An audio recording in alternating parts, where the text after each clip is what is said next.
Rural educational awareness and development society వారి ఆధ్వర్యంలో బంగారు బాల్యంపై ప్రత్యేక అవగాహన సమావేశం నిర్వహించారు. ప్రకాశం జిల్లా కొమరోలు మండల ప్రాథమిక పాఠశాలలో రీడ్ సంస్థ ఆధ్వర్యంలో పాఠశాల పిల్లలకు బంగారు బాల్యంపై అవగాహన సమావేశాన్ని కలిగించారు. పాఠశాల ప్రధాన ఉపాధ్యాయులు షేక్ షరీఫ్ ఆధ్వర్యంలో రీడ్ సంస్థ అధ్యక్షుడు కొడవకంటి బ్లెస్సింగ్ స్టన్ ఈ కార్యక్రమాన్ని ఏర్పాటు చేశారు. ముందుగా బంగారు బాల్యం ప్రతిజ్ఞను సంస్థ అధ్యక్షుడు బ్లెస్సింగ్ టన్ చేయించారు. ఈ సందర్భంగా ప్రధాన ఉపాధ్యాయులు షరీఫ్ మరియు రీడ్ అధ్యక్షులు బ్లెస్సింగ్ టన్లు మాట్లాడారు. పిల్లలు బాల్యంలో చాలా చురుగ్గా ఉంటారని, వారికి మంచేదో చెడేదో నేర్పించాలని, పాఠశాల స్థాయి నుంచి వారు ఆశయ కళలు ఏమిటో తెలుసుకుని అవి నేర్పించాలని తెలిపారు. అలాగే గుడ్ టచ్, బ్యాడ్ టచ్ గురించి పిల్లలకు అవగాహన కలిగించారు. ఈ కార్యక్రమంలో అంగన్వాడీ కార్యకర్తలు, ప్రత్యేక అవసరాలు గల పిల్లల ఉపాధ్యాయులు శ్రీనివాస్ రెడ్డి, సరస్వతి ఇతరులు పాల్గొన్నారు.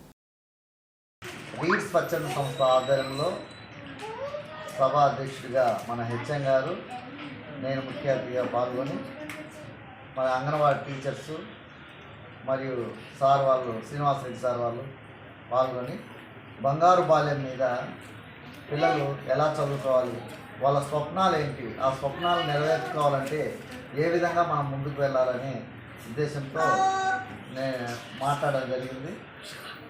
కలెక్టర్ గారు ఏ విధంగా అయితే మూడవ తరగతిలో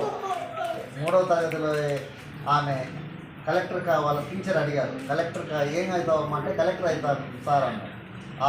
ఆ యొక్క స్వప్నాన్ని ఆమె ముందుకు తీసుకెళ్ళి కష్టపడి చదివి ఆమె కలెక్టర్ అయ్యారు. ఆ విధంగానే ప్రతి ఒక్కరు పిల్లలు కూడా, మీరు కూడా కష్టపడి చదివి ఆ స్వప్నాన్ని పోలీస్ టీచర్స్, డాక్టర్స్ ఎవరైతే ఏ స్వప్నం ఉందో ఆ స్వప్నాన్ని నెరవేర్చుకోవాలంటే కొంత కృషి చేయాలి.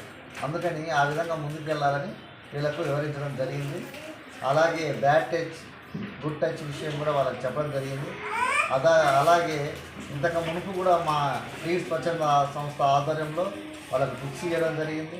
అలాగే కొంతమంది డ్రాప్ అవుట్స్ పిల్లలను ఇంతకుముందు హెచ్ఎం సార్ ద్వారా ఎస్టీస్ పిల్లల్ని ఇక్కడ చేర్పించడం జరిగింది. రాబో కాలంలో ఇంకా మా స్వచ్ఛంద సంస్థ ఇంకా చాలా కార్యక్రమాలు చేస్తున్నాం. ఈ మండలంలో 20 వయోజన విద్య కేంద్రాలు కూడా త్వరలోనే ఏర్పాటు చేస్తున్నామని తెలియజేస్తున్నాం. ఈ అవకాశం ఇచ్చిన మా హెచ్ఎం గారికి మా హృదయపూర్వక వందనాలు.